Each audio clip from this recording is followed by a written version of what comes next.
87ನೇ ಕಸಪ ಸಮ್ಮೇಳನಕ್ಕೆ ಈಗ ಭಿನ್ನರಾಗ ಏರ್ಪಡ್ತಾ ಇರುವಂಥದ್ದು. ಸಮ್ಮೇಳನ ಆರಂಭಕ್ಕೂ ಮುನ್ನವೇ ಸಾಹಿತಿಗಳಿಂದ ದೊಡ್ಡ ಮಟ್ಟದ ಆಕ್ಷೇಪ ಕೂಡ ವ್ಯಕ್ತವಾಗ್ತಾ ಇದೆ. ಇನ್ನು ಕಸಪ ಅಧ್ಯಕ್ಷರು ಸಾಹಿತಿಗಳ ಮಧ್ಯೆ ಸಮನ್ವಯದ ಕೊರತೆ ಎದ್ದು ಕಾಣ್ತಾ ಇದೆ. ಡಿಸೆಂಬರ್ 20ರಿಂದ 3 ದಿನಗಳ ಕಾಲ 87ನೇ ಅಖಿಲ ಭಾರತ ಕಸಪ ಸಮ್ಮೇಳನ ನಡೀಬೇಕಾಗಿತ್ತು. ಇದು ಇದಕ್ಕೆ ಸಾಕಷ್ಟು ಅಡೆತಡೆಗಳು ಈಗ ಕಂಡು ಬರ್ತಾ ಇರುವಂಥದ್ದು.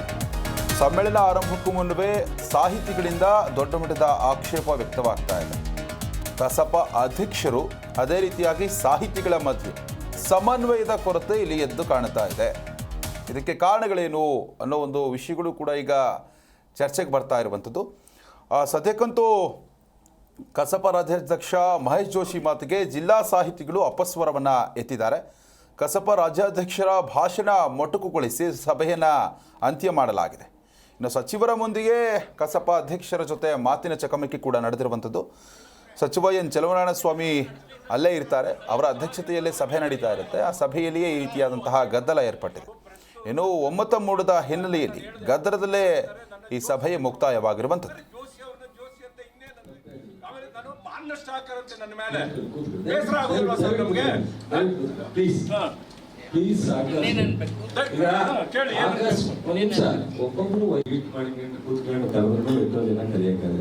ಒಂದೊಂದಲ್ಲಿ ಪಬ್ಲಿಕ್ ಫಂಕ್ಷನ್ ಅಲ್ಲಿ ಸಾಹಿತ್ಯ ಅಥವಾ ಸರ್ಕಾರಿ ಜವಾಬ್ದಾರಿ ಇದೆ ಅಂತ ನೀವೆಲ್ಲ ಅನ್ಕೋಬಹುದು.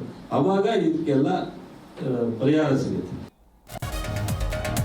ಇನ್ನು 87ನೇ ಅಖಿಲ ಭಾರತ ಸಮ್ಮೇಳನಕ್ಕೆ ಭಿನ್ನರಾಗ ಅನ್ನೋ ಒಂದು ವಿಷಯವನ್ನು ನಾವು ಹೇಳ್ತಾ ಇದ್ವಿ. ಇನ್ನು ಕಸಪ ಸದಸ್ಯರ ನಡುವೆ ಅಸಮಾಧಾನ ಈಗ ಸ್ಫೋಟವಾಗಿದೆ. ಪ್ರೆಸ್ ಮೀಟ್ ವೇದಿಕೆಯಲ್ಲಿಯೇ ಸಾಕಷ್ಟು ದೊಡ್ಡ ಮಟ್ಟದ ಜಟಾಪಟಿ ಕೂಡ ನಡೆದಿರುವಂಥದ್ದು. ಇನ್ನು ಕಸಪ ರಾಜ್ಯಾಧ್ಯಕ್ಷ ಮಹೇಶ್ ಜೋಶಿ ಮಾತಿಗೆ ಜಿಲ್ಲಾ ಸಾಹಿತಿಗಳು ಅಪಸ್ವರವನ್ನು ಎತ್ತಿರುವಂಥದ್ದು. ಇನ್ನು ಪ್ರೆಸ್ ಮೀಟ್ ವೇದಿಕೆಯಲ್ಲೇ ಇಬ್ಬರ ನಡುವೆ ಮಾತಿನ ಚಕಮಕಿ ನಡೆದಿದೆ. ಇನ್ನು ಸಚಿವ ಎನ್ ಚಲುವರಾಯಸ್ವಾಮಿ ಏನಿದ್ದಾರೆ, ಅವರ ಒಂದು ಅಧ್ಯಕ್ಷತೆಯ ಒಂದು ಸಭೆಯಲ್ಲಿ ಒಂದು ಗದ್ದಲ ಏರ್ಪಟ್ಟಿರುವಂಥದ್ದು.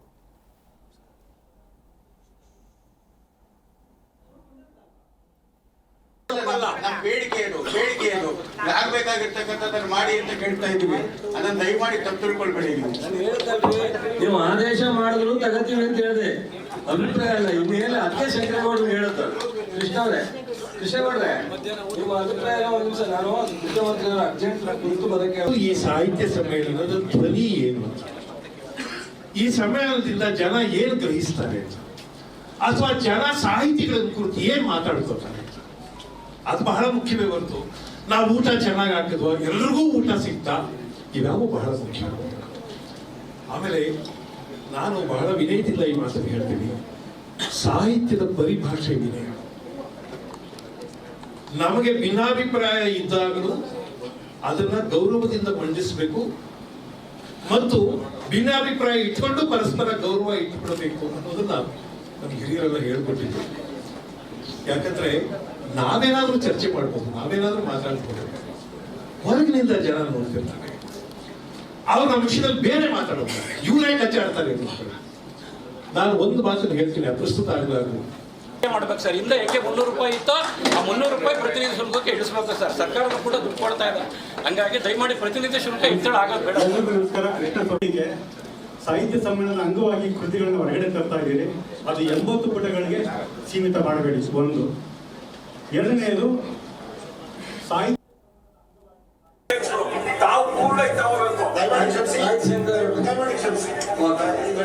ಪ್ರೆಸ್ ಮೀಟ್ ಮಾಡಿದಾಗ ನಾನು ಹೇಳಿದೆ, ಇವ್ರು ಅಂತಾರೆ ನನ್ನ ಜೋಶಿ ಅಂದ್ರು ಅಂತಾರೆ.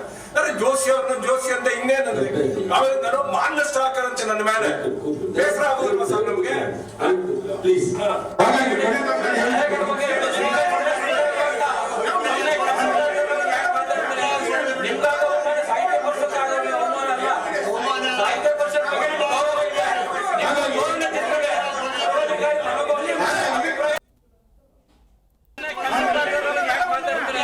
ನಿಮ್ಗಾಗ ಅವಮಾನ, ಸಾಹಿತ್ಯ ಪರಿಷತ್ ಅವಮಾನ ಅಲ್ಲ. ಸಾಹಿತ್ಯ ಪರಿಷತ್ ಬಗ್ಗೆ ನಮ್ಗೆ ಗೌರವ ಇದೆ. ಧೋರಣೆ ತಿದ್ದುಕೊಳ್ಳಿ, ಸರ್ವಾಧಿಕಾರಿ ಮನೋಭಾವನೆ ಅಭಿಪ್ರಾಯ ಸ್ವೀಕರಿಸಿ, ಹೇಳಿಕೆ ಪ್ರತಿ ಹೇಳಿಕೆ ಕೊಡ್ತಾ ಹೋಗ್ಬೇಡಿ. ಹೇಳೋದು ಮಾತು ಸಾರ ಮಾಡಿ ಅಲ್ಲ, ಪುರಾಣ ಕಥೆಯೆಲ್ಲ ಹೇಳ್ಬೇಡಿ. ಇವ್ರು ಹೆಂಗ್ ಗೆದ್ದವ್ರೆ ಅದೇ ತರ 34 ಜಿಲ್ಲೆ ಅಧ್ಯಕ್ಷರು ಗೆದ್ದವ್ರೆ. ಆ ಜಿಲ್ಲೆ ಅಧ್ಯಕ್ಷರು ಗೌರವ ಕೊಡಿ ಮೊದಲು ನೀವು. ಅಲ್ವಾ ಸರ್? ನೀವೇನು ಪುನಃ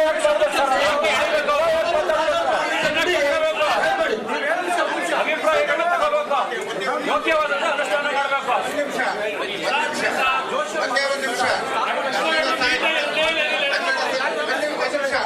ಕನ್ನಡ ಸಾಹಿತ್ಯ ಪರಿಷತ್ತಿನ